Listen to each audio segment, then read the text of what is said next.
tema da minha mensagem hoje é a vitória de Jesus sobre os demônios, é o que nós veremos aqui. Lucas 11, 14, diz assim a palavra do Senhor.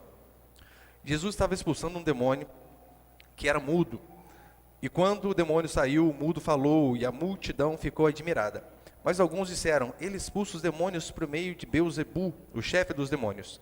E outros, para colocá-lo à prova, pediram-lhe um sinal do céu. Ele, porém, conhecendo-lhes os pensamentos, disse-lhe, todo reino dividido contra si mesmo será destruído, e uma família atacará outra família. Então, se Satanás está dividido contra si mesmo, como o seu reino sobreviverá? Pois dizeis que eu expulso os demônios por meio de Beelzebu, e se eu expulso os demônios por meio de Beelzebu, por quem os vossos seguidores os expulsavam? Por isso, eles mesmos serão os vossos juízes. Mas se é pelo dedo de Deus que eu expulso os demônios, então o reino de Deus chegou a vós. Quando um homem forte... Isso aqui eu li depois, vou explicando. Até o versículo 20 tá bom. Olha para cá, por favor. Depois eu explico do versículo 21 ao 23. Eu estou dando aqui continuação às nossas pregações expositivas no Evangelho de Lucas. E o bom de se pregar de fora do dispositivo é que não se escolhe um texto. Se você vir domingo que vem, pela graça de Deus, você vai ver que eu pregarei do versículo 24 em diante. Por que eu digo isso? Porque pode parecer um texto que até não orna muito com a igreja reformada, né? Fala de demônio. Como assim? Nós não somos aquelas pessoas que veem demônio em tudo. Que tem pessoas que são assim, o filho ficou doente, é o demônio. Não, às vezes é você deu gelado para ele no inverno. O menino sai do banho quente, sem camisa, e toma um sereno. Não é o demônio, é você. Nós não somos dessas pessoas que veem demônio em tudo, mas também não somos daquelas que ignoram, como Paulo disse. Paulo era extremamente sábio, crente, fiel a Deus, mas ele dizia, nós não ignoramos os desígnios de Satanás.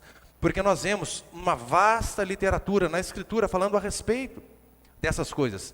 Nós vemos no Novo Testamento, por exemplo, um menino que era possesso e o demônio jogava no fogo, na água, e ficava brincando com ele.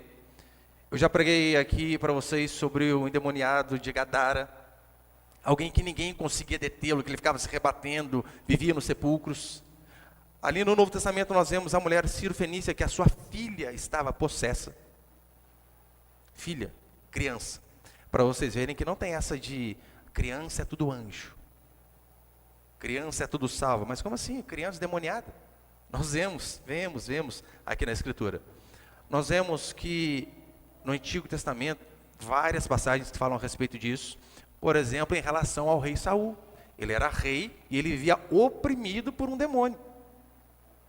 O cara tinha todo o poder, mas mesmo assim era alguém totalmente deprimido. E eu sei que não apenas na literatura da Escritura, hoje em dia é fácil eu e você vermos o demônio. Eu estou falando naqueles programas da Universal lá, remoendo igual um doido, não. Em pessoas, literalmente. Como? Como não veremos Satanás agindo na vida de Adolf Hitler? Alguém que se achava superior aos outros. Governadores tiranos, comunistas, são a encarnação de Satanás. Fidel Castro, ele tinha o programa Mais Médicos com o antigo governo. E era tão bom a ilha em Cuba, de onde ele era dono, que então ele mandava os médicos cubanos para cá. Desses médicos, tudo que eles ganhavam do governo enconchava já com a ditadura cubana.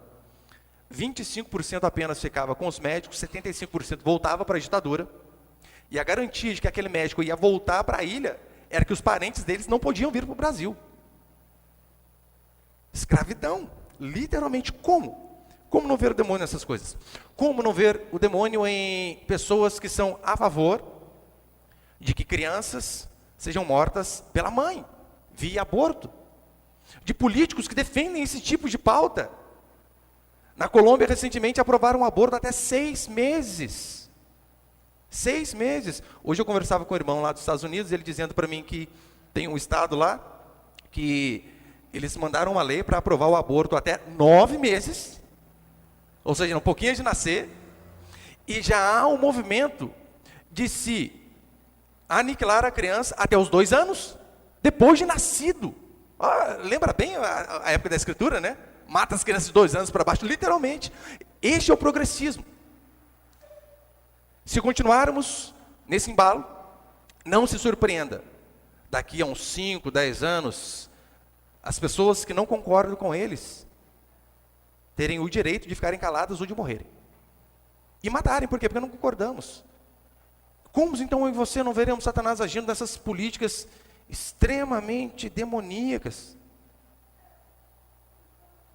Um outro lugar que nós vemos constantemente Satanás agindo, sabe onde é? Em muitos púlpitos, onde o pastor, ele é uma espécie de Judas. Ele não está ali para pregar o evangelho para que as pessoas sejam curadas, salvas e libertas. Mas ele está ali porque, ora, porque dá dinheiro. Não foi isso que Judas fez? Fez um negócio, né? Então, você tire da sua cabeça essa história de que alguém possesso é apenas alguém que fala grosso, com a mão remoída para trás, né? Torta. Eu sou Satanás, eu moro no inferno. Se você ficar assistindo televisão de madrugada, é isso que você tem na mente. Mas reparou que Judas, o demônio entra nele, e o que ele faz? Ele não retorce a mão, ele não engrossa a voz. Ele vai vender Jesus Cristo. Ele faz de Jesus a sua fonte de renda. Faz um comércio. Você consegue perceber agora que tem muito pastor que está em público que é mais endemoniado do que esses demônios lá da Universal? É assim que eles agem. Essa é a situação de todo ser humano sem Deus. A Escritura diz que todos são escravos do diabo.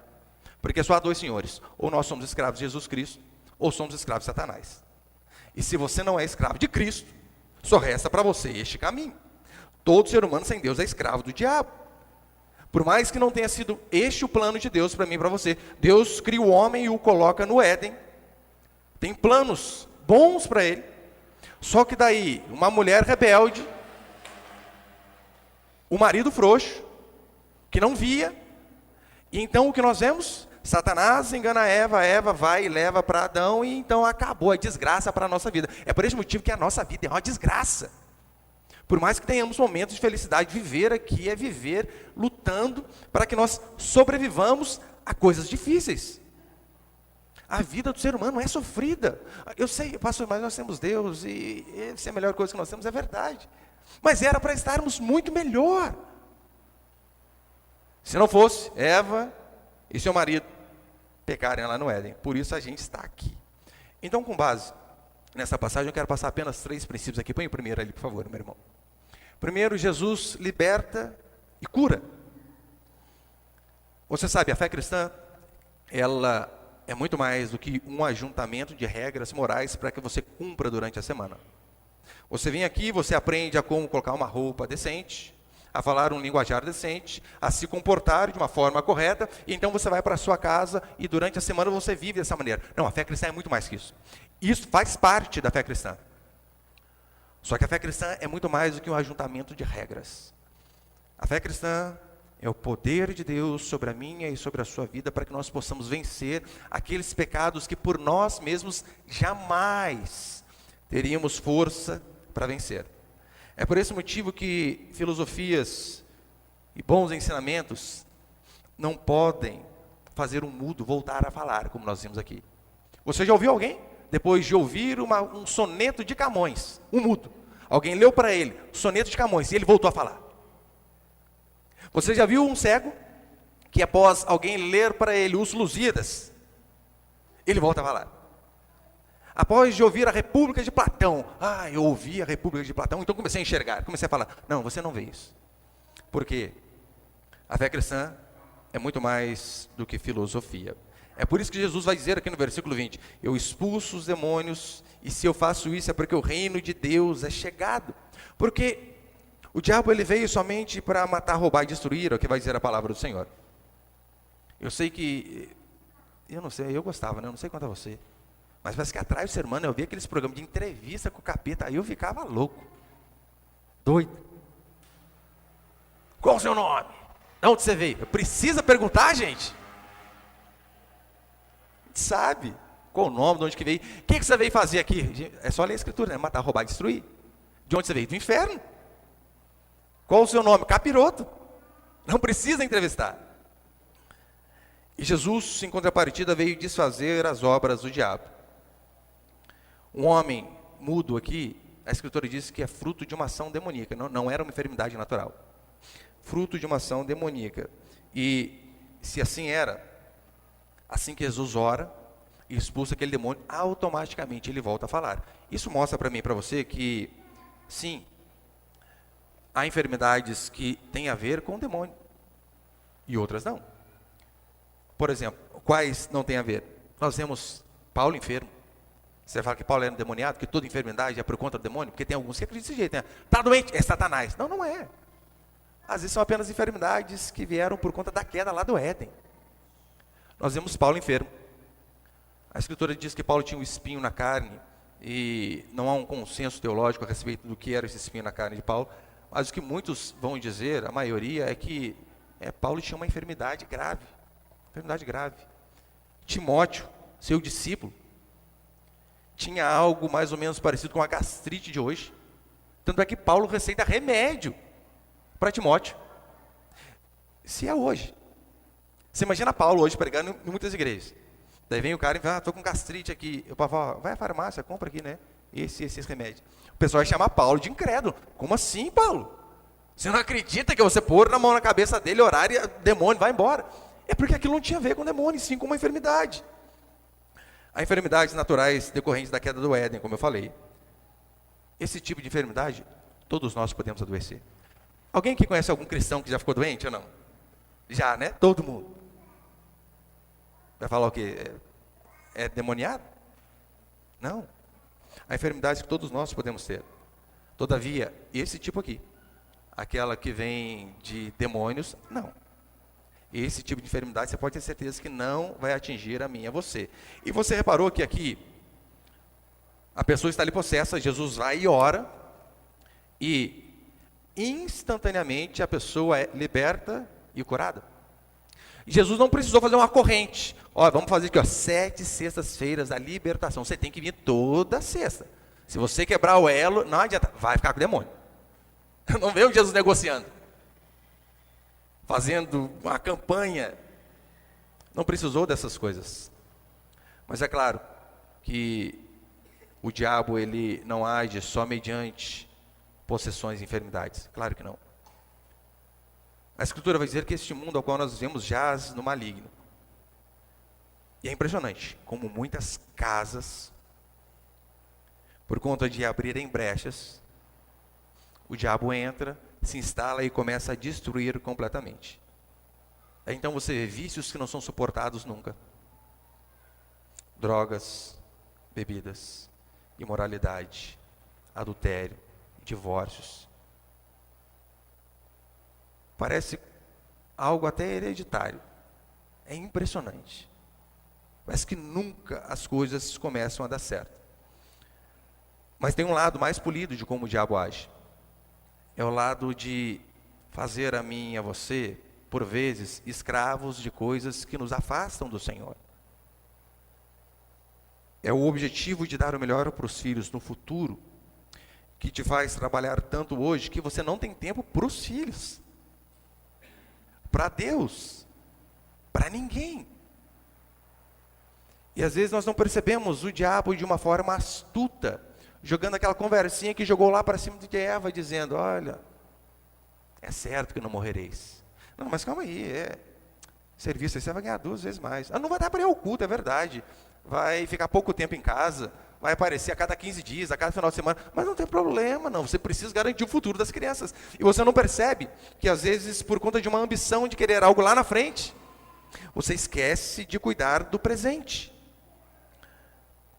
Quantas famílias hoje são divididas, mesmo morando debaixo do mesmo teto? Divididas no sentido de que chegam em casa, vai um para cada canto do mundo, no seu celular, tablet, smartphone, computador. Chegam em casa e conversam, tanto é que às vezes o marido tem que mandar uma mensagem para a esposa, eu estou aqui, fala comigo. Esquece. E não conseguimos perceber essa divisão. E então os relacionamentos vão se acabando. O amor vai se esfriando. O diálogo, quando tem, é via WhatsApp e olha lá. por vezes nós não conseguimos perceber o diabo agindo em nossas vidas dessa maneira. É por este motivo que eu e você precisamos mais do que mero ensino da Escritura. Nós precisamos do poder de Deus em nossas vidas, para amar o próximo, para priorizar a Deus, para fazer aquilo que é correto. É disso que você precisamos. De uma boa teologia, de um bom ensino, mas acima de tudo do poder de Deus sobre mim, sobre a sua vida. O segundo princípio que nós vemos aqui, põe ele, por favor, meu irmão, é o seguinte. Segundo, nós vemos um reino dividido. Olha o versículo 15, acompanha comigo. Mas alguns disseram, ele expulsa demônios por meio de Beelzebu, o chefe dos demônios. Outros, para colocá-lo à prova, pediram-lhe um sinal do céu. Ele, porém, conhecendo-lhe os pensamentos, disse-lhes, todo reino dividido contra si mesmo será destruído, e uma família atacará outra família. Você sabe que religiões, todas elas oferecem a salvação à sua maneira. Todas elas oferecem um benefício mediante o pagamento de algo. Um dos motivos que eu acredito que o cristianismo é a única religião verdadeira é que ele oferece tudo, a salvação, pela graça, pela fé em Jesus Cristo, sem que eu e você façamos nada. E qual o preço nós temos que pagar por isso? Zero. Alguém pagou esse preço por mim e por você. Você imagina a cabeça desses religiosos aqui. Eles estão vendo ali Jesus Cristo, novo, começou o seu ministério com 30 anos, e aqueles doutores da lei, eles tinham muita bagagem, frequentaram suas escolas teológicas da época, e então de repente eles veem chegar um homem com hábitos totalmente diferentes,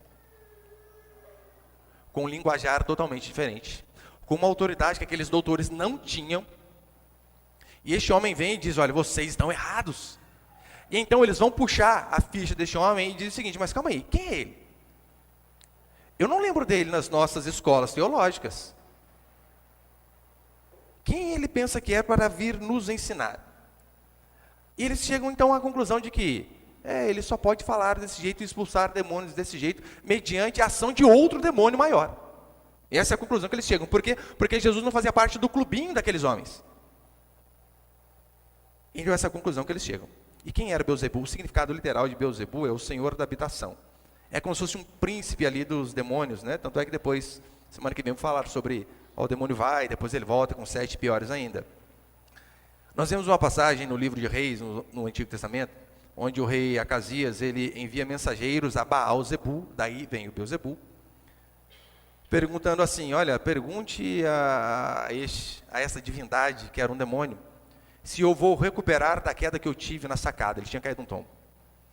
E então a resposta do homem é que, por conta de você ter sido infiel a Jeová, o Deus verdadeiro, você vai morrer.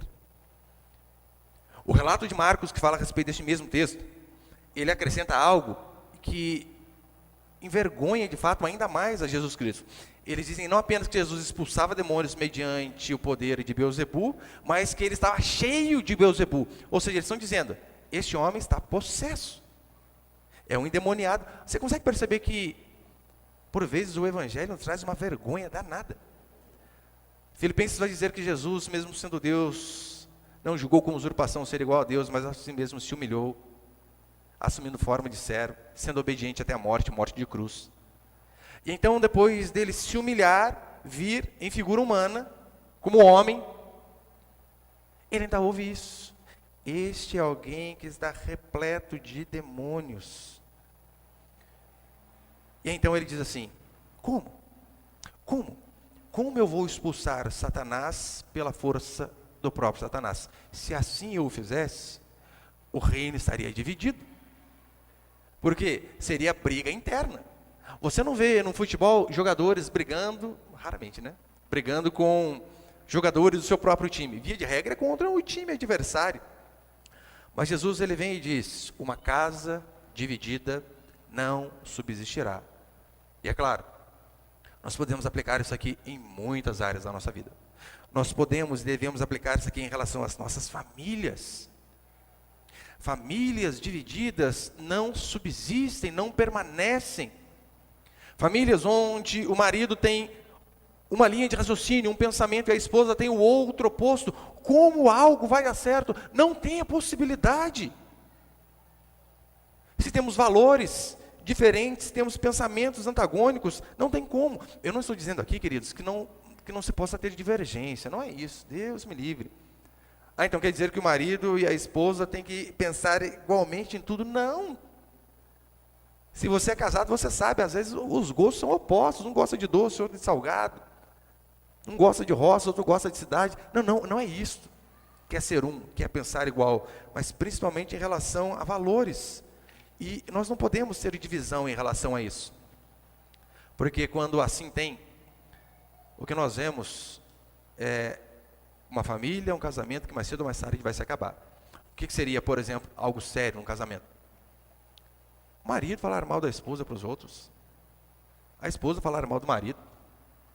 Quantas vezes eu já ouvi a mulher dizer assim, nossa, ai, meu marido, ô cara lerdo, se cuidar de duas tartarugas, uma foge. Deus do céu, como pode falar assim do homem que você escolheu? Foi você que escolheu. Como? Os filhos serão criados num ambiente saudável, sendo que a própria mãe menospreza o pai. Ou vice-versa, o pai diminui a mãe, achando que o fato de ser homem, de ser cabeça, ele pode ser o ditador da casa e tratar a mulher do jeito que ele quer. É por isso que casamentos não avançam. Em Amós 3,3 vai dizer, olha, andarão dois juntos se não houver entre eles acordo. Repare, não diz assim, andarão dois juntos se não houver entre eles paixão, amor. Não, acordo. É terem os mesmos valores, porque é isso que sustenta casamento de crente. É você ter o mesmo valor. Imagine o seguinte, que você irmã, você é uma cristã, e de repente, você vivia lá na época de Jesus Cristo. E então, ali haviam os adoradores de Baal, que eram, vamos colocar, os adoradores de Afrodite. Havia lá os adoradores de Afrodite. E então, você tem por princípio criar a sua filha no caminho do Senhor, ensinar ela a santidade, a se guardar para o marido. E você casa com um adorador de Afrodite, que o grande sonho de sua vida é fazer com que a filha dele, no caso a sua também, né, de vocês, é fazer com que a filha dele sirva a Afrodite no templo como ninfa, prostituta cultual, alegrando os membros da congregação, trazendo prazer a eles. Como pode duas pessoas com pensamentos totalmente opostos darem certo? Impossível. Em relação à criação de filhos, é a mesma coisa. Muitas crianças às vezes são rebeldes, mal educadas, por quê? Porque os pais são muito divergentes em relação a princípios. Como eu disse, eu não estou falando que não se possa pensar diferente, mas às vezes a criança, ela vê, calma aí, né? O pai fala, a mãe desfala, a mãe fala, o pai desfala. Como uma criança vai crescer saudável, sabendo que há divisão na casa dela? Olha um exemplo. Eu exercito isso com todos os meus filhos. A mãe deles fala alguma coisa. Eles pedem, por exemplo, posso jogar videogame? Se a mãe fala não. E eles vêm e perguntam para mim, já apanha. Se a mãe falou não, eu sou um com ela. Não existe a possibilidade de você vir tentar me dobrar, porque criança faz isso. Faz. Seu filho é anjo, eu sei que faz. O meu faz. Os meus, né? Fazem. Porque daí vai lá, pai, posso fazer tal coisa? Não, daí, mãe, a senhora deixa de fazer tal coisa. Tem que ensinar. Ó, seu pai falou, você perguntou, você vai tomar uma chinelada. Havaiana de pau na nuca. Nem tanto, né? Tomar cuidado com essas coisas. Como assim? Ou pior, às vezes é na frente da criança. O filho, eu quero sorvete. O pai, não, está na hora do almoço. A mãe, não, tadinho, dá para ele. Acabou, estragou a criança. temos que entender que precisamos ser precisamos ser o mesmo pensamento. Em relação aos filhos, é assim que funciona. É claro, vocês podem conversar. Eu com a minha esposa conversamos muito. Normalmente, por exemplo, um dos filhos fez alguma coisa errada. E a gente faz a nossa reunião ministerial, eu e ela. E aí, o que fazemos? Minha primeira opção, sinta. A dela, conversa. E a gente, então, conversamos. E às vezes eu deixo fazer primeiro dela. Daí, como funciona, vai o meu. O meu funciona, a maioria das vezes. Então, podemos sim conversar, dialogar. Devemos fazer isso. Um casal deve fazer isso. Mas os princípios devem ser os mesmos. E é claro que isso também se aplica em relação à igreja. Uma igreja dividida não subsiste. Uma igreja onde há divisões, onde há partidos, onde há o clubinho, né? Os de Paulo, de Apolos, de Pedro, de Jesus Cristo. Não, uma igreja dessa não avança. E o princípio é o mesmo. Pode haver divergência na igreja? Pode, deve. Toda unanimidade é burra. Toda. Então é necessário que haja pensamentos divergentes. Até em relação a assuntos teológicos, não há problema. Eu preguei aqui recentemente sobre Apocalipse, e eu falei, olha, em relação à escatologia e tal, eu sou amilenista. Tem irmãos que são pós-milenistas, pré-milenistas, não há problema. Em relação aos dons, alguns acreditam que cessaram, outros que não. Não há problema ter esse tipo de divergência, é normal. Desde que, claro, não seja algo central em relação à fé. Agora, divergir é uma coisa. Divergir é uma coisa. Sair do culto, falar mal do que foi pregado, seja para irmãos ou seja para pessoas de fora, é outra totalmente diferente. Totalmente diferente. Você pode divergir, o que você não pode é causar confusão, intriga. Isso é pecaminoso, isso é sério. Olha, tivemos um irmão em nossa igreja há algum tempo, e, como eu falei, não há problema de divergir. Se você discorda, você tem total liberdade. Chega, pergunta, explica o porquê. Estamos aqui justamente para mostrar por que cremos nas coisas. Eu percebi que nós colocávamos alguma coisa na rede social, minutos depois ele colocava o oposto. Colocávamos algo, e ele falando mal daquilo que a gente falou. Constante. Eu fui e falei, aqui não. Se você discorda, você vem e fala. Se nós estivermos errados, a gente se arruma, se arrepende, muda, se ajeita. Mas aqui, falando mal daqui, não vai. Não vamos aceitar. E realmente, tivemos que dizer que ele não era mais membro da igreja. Como pode? O cara está na nossa igreja falando mal da nossa igreja. É a esposa que está casada e está falando mal do marido para outra. Não pode, não pode, isso é uma coisa séria. Então, divergir, não tem problema, não tem problema. Se você discordar de alguma coisa, você tem total liberdade. Me pergunte. Pergunte aos irmãos mais maduros aqui. Olha para você ver. Nós, a Resgatar, nós somos expulsos da nossa antiga denominação pentecostal. Por quê? Porque nós não acreditávamos que a língua dos anjos que eles dizem e falam é a língua dos anjos de Atos 2. E falamos em respeito. Falamos em respeito. Olha, acreditamos por conta disso, diz daquilo, mostramos teologicamente ali o quanto a igreja creu nisso até 1906. Antes do avivamento na Rua Azusa, não havia esse tipo de crendice que nós vemos, desse dom de línguas. Então explicamos. Olha, por esse motivo. Com amor e com temor. Só que eles disseram, não, vocês precisam pregar dessa forma que a gente prega. Se assim o fizéssemos, estaríamos pecando. Por quê? Porque daí seria fazer algo contra a nossa própria fé. E tudo aquilo que não provém de fé é pecado. Então falamos, puxa, a gente não acredita desse jeito, a gente não consegue. É só esse o problema, né?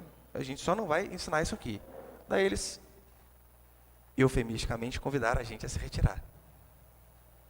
Excomungaram. Pastor, que duro eles. Eles fizeram certo. Eles tomaram a atitude correta. É assim que se devia fazer. É assim que eles deveriam tomar a decisão e tomaram de uma forma acertada. Porque se estamos lá e discordamos teologicamente de algo que julgamos ser essencial, nós não somos o João Batista ali na igreja. A gente está mais parecido com Judas. Como é? Você está aqui falando diferente? Com a empresa, criatura, você está lá falando mal da administração da empresa, que você é promovido por conta disso? Não, não existe. Então eles fizeram certinho. Eu e você devemos também pensar que andar com a igreja, andar com os irmãos, é necessário muitas coisas, que é necessário muitas vezes que nós venhamos a abrir mão de alguma coisa.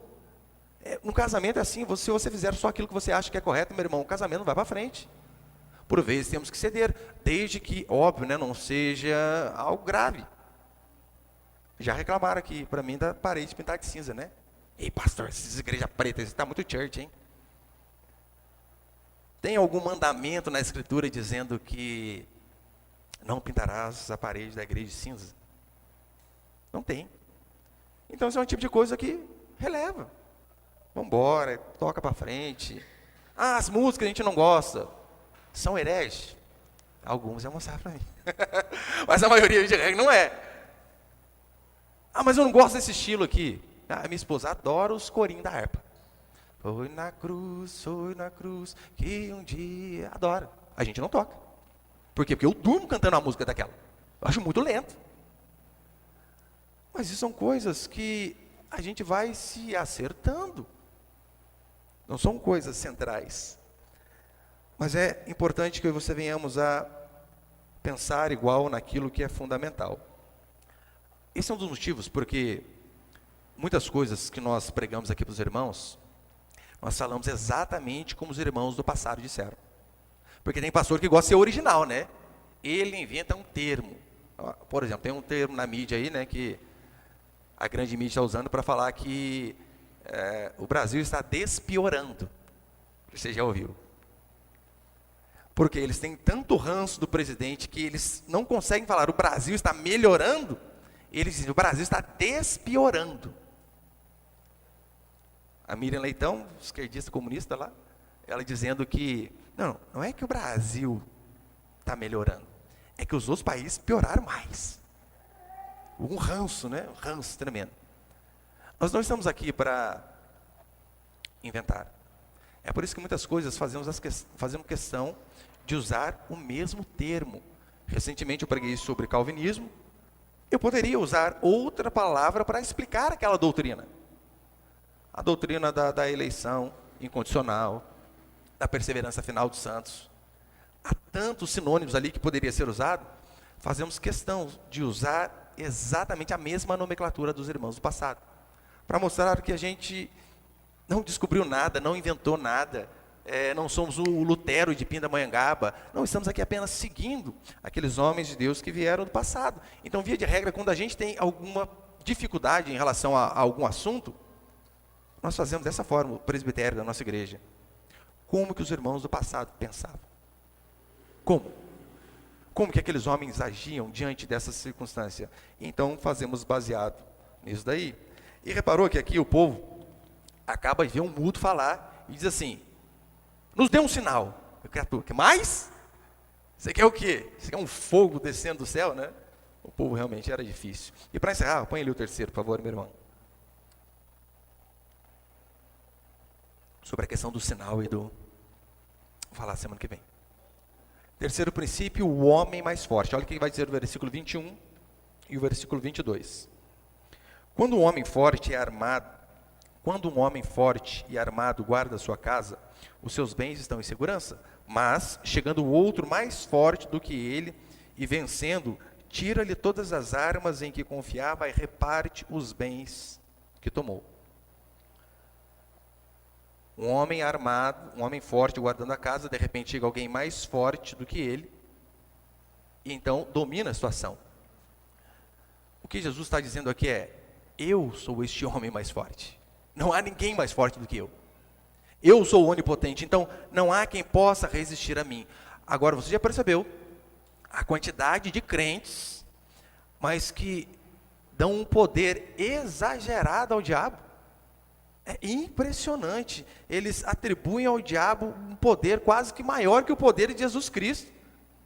Aí então eles acreditam que um objeto pode trazer a maldição para dentro da sua casa. Eles acreditam que, olha, uma pessoa te visitou, e aquela pessoa te mal olhado, e devido àquela pessoa ter visitado a sua casa, é por isso que o seu filho ficou doente. Fala-se num beiro absurdo, esse tipo de pensamento. Daí a gente vê esses crentes loucos que vê o diabo na Hello Kitty porque não tem boca, vê o diabo no cartão Visa, no carro iX35, sabia? É o demônio aquele carro. Que se você virar de cabeça para baixo, está escrito sexo. Na Coca-Cola você já sabia, né? Vira Coca-Cola do avesso. E eu estou lá. E da onde tirar diabo aqui? Alô, diabo. Gente, Coca-Cola não é do diabo. Piracaia é. Coca não pode ser. É muito bom aquilo lá, gente. Então nós vemos esses crentes louco mesmo, que vê demônio em tudo, mas não consegue às vezes ver na língua dele que trata a esposa de qualquer maneira. Na esposa que é rebelde para com o marido. Se eu e você estamos em Cristo, o que pode nos prejudicar? Tem crente que tem medo de macumba, tem. Ai, macumba, nossa, passa para cá, ai meu Deus do céu. Deus me livre. Até assim, né, o crente. Teve uma vez na porta de casa, bem na frente assim, né? Cara, eu levantei, mas tinha um trabalhão bacana. Falei, cara, que porteiro esse abacaxizão aqui, gente. Não dá para comer mais, né? Agora já era. Cheio de formiga. Eu pego tudo, meto no saco e tchau. Você vai para armar um negócio. Fiquei macumbado agora. Gente, se a macumba tivesse mais poder que o meu Deus, eu ia para macumba. Porque eu quero o onipotente. E eu achei alguém mais forte que meu Deus, eu vou lá. Mas os crentes ficam pensando nessas coisas e atribuem um poder acima do normal. O diabo tem poder? Óbvio que tem. Aqui ele fez um homem mudo. Mas ninguém tem mais poder que o nosso Deus. Então, se nós temos a Ele, a quem eu e você temeremos? A ninguém. Daí você fica meio de mal olhado. Ai, colocaram mal olhado em mim. Ontem uma moça dizia para mim, né? Pastor, fulano veio aqui em casa e eu fiquei vomitando, depois foi embora. E a minha esposa vomitou a noite inteira também. Está grávida, seu problema na gravidez? Pode ser, né? Não, né? Não, pastor, eu sou solteira. Eu falei, você é crente?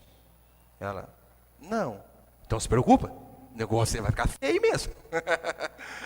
Agora, se a gente é crente, cristão verdadeiro, o que nós vamos temer, gente? Não há o que temer, não há o que temer. Só que no versículo 23, encerrando, ele vai dizer assim: quem não está comigo está contra mim, e quem comigo não ajunta, espalha. O que ele está dizendo é o seguinte: essa historinha de Pilatos aí, né, de lava minhas mãos, estou em cima do muro, não existe. Ou você está de um lado ou você está do outro. É por isso que esses embates sempre vão ter. E aí, calvinista ou arminiano? Se você ouvir alguém falar assim, nem Calvino nem Armínio, eu sou de Cristo, é arminiano, vai ter certeza. Nem Lula, nem Bolsonaro, é Lula. Então não tem essa história, tem um lado. Tem um lado e a gente tem que escolher um lado. Temos que nos posicionar. Sabe por quê? Na Escritura nós vemos constantemente pessoas que ficavam meio em cima do muro ali. Cara, Deus não aceitava. Percebeu que é sempre dois caminhos? É o bem e o mal. Não existe outro. Ou somos servos de Deus ou somos servos do diabo. No primeiro livro de Samuel, Saul, uma vez ele chega e oferece uma oferta, fruto de uma obediência parcial a Deus. Deus diz, olha, vocês entrem nessa cidade e matem tudo. Animal, mulher, criança, homem, acaba com tudo. Saul, com um coração muito bom, preserva uns gados ali, que era bonzinho, né? Mas para oferecer para o Senhor. E preserva a vida do rei. Por conta disso, ele perde o reino. Porque Samuel chega nele e diz, por que você preservou esses daí? Não, não, mas tem que ver, né, que Deus mandou matar tudo, né, mas eu preservei isso aqui, mas é para oferecer para ele. E outra coisa, eu trouxe o rei aqui, né, é só o rei que eu trouxe. Acabou. Deus mandou, devemos simplesmente obedecer. Pedro, o apóstolo Pedro, no momento de fraqueza, ele compromete a doutrina da salvação exclusivamente pela graça. Então ele deixa um sentido dúbio ali, do tipo, né? Olha, somos salvos pela graça, mas tem que fazer umas coisinhas também.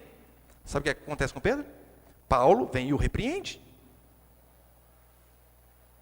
Precisamos nos posicionar, porque ficar em cima do muro, e o isentão, né, talvez trazendo para hoje em dia, não, Deus diz, escolha o lado, né? Quem não está por mim, é contra mim. Não existe aquele que, não, eu estou no meio termo. Não, não existe.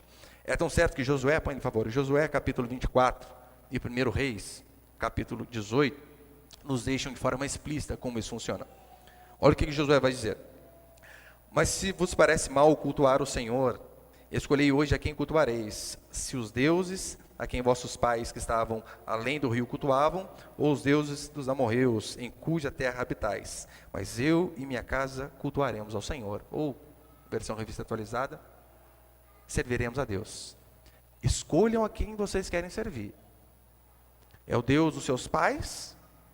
Ou é o Deus desse povo aqui, dessa terra, a qual nós habitamos? O que vocês vão fazer, problema é de vocês. Eu e minha casa serviremos a Deus. Ou seja, não tem meio termo. 1 Reis, nós vemos o profeta Elias também fazendo a mesma coisa. Elias se aproximou de todo o povo e disse: até quando titubeareis entre dois pensamentos? Se o Senhor é Deus, segui-o, mas se Baal é Deus, segui-o. O povo, porém, não lhe respondeu nada. O povo está lá, mas quem é Deus? É Jeová? Ou é Baal? Elias vem e diz: não fica titubeando aí entre dois pensamentos, não, escolham. A quem vocês querem servir? Escolham e sirvam. E o povo fez o quê? Permaneceu calado, isento. E foi muito prejudicado por conta disso. Portanto, eu e você devemos sim escolher. É por esse motivo que os púlpitos, eles devem ter uma posição firme em relação às doutrinas da igreja, para que as ovelhas tenham segurança. Para que vocês saibam exatamente como cremos, como agimos e o porquê cremos. Agora, tem lugares onde as pessoas não sabem doutrina nenhuma. Ah lá, como vocês são? Vocês acreditam que o dom cessou ou não cessou? Ah, não sei. Calvinista ou arminiano? Não sei. Ah, vocês aqui são pré-milenistas ou pós-milenistas? Não sei. Sabe nada. Não tem posição nenhuma. Como eu disse, né, tem coisas que são difíceis. Nessas até que você olha, eu não tenho uma posição definida a respeito disso. Mas eu e você precisamos nos definir. Tanto é que muitas pessoas às vezes não vêm à nossa igreja porque eu deixo categoricamente avisado. Somos protestantes, calvinistas. Por que você usa o termo calvinista? Porque assim, eles usavam, eles não tinham medo de se identificar com essa linha de raciocínio, porque não tem nada a ver com idolatria calvino, armínio, mas tem a ver com que, olha, nós acreditamos que esta linha de interpretação da Escritura é a mais adequada. Ainda que tenha falhas, nós acreditamos que esta linha é mais adequada. Então, uma vez estou conversando com um rapaz, ele disse: não dá para ficar lá, vocês são calvinistas, né? Tá bom. Ele foi para uma igreja reformada que eu conheço. Eu falei: você sabia que essa igreja é calvinista? Mas eles não falam que são calvinistas. O que adianta? Eles acreditam na perda de salvação? Não. Acreditam aqui? Não. É calvinista. A diferença é que eles não têm coragem de falar. Por quê? Porque às vezes causam um certo desgosto na pessoa ouvir. Mas temos que ser resolutos naquilo que nós queremos. Temos que aprender a nos posicionar. Como cristãos, eu e você também precisamos ser firmes em relação aos nossos princípios. Já estou terminando.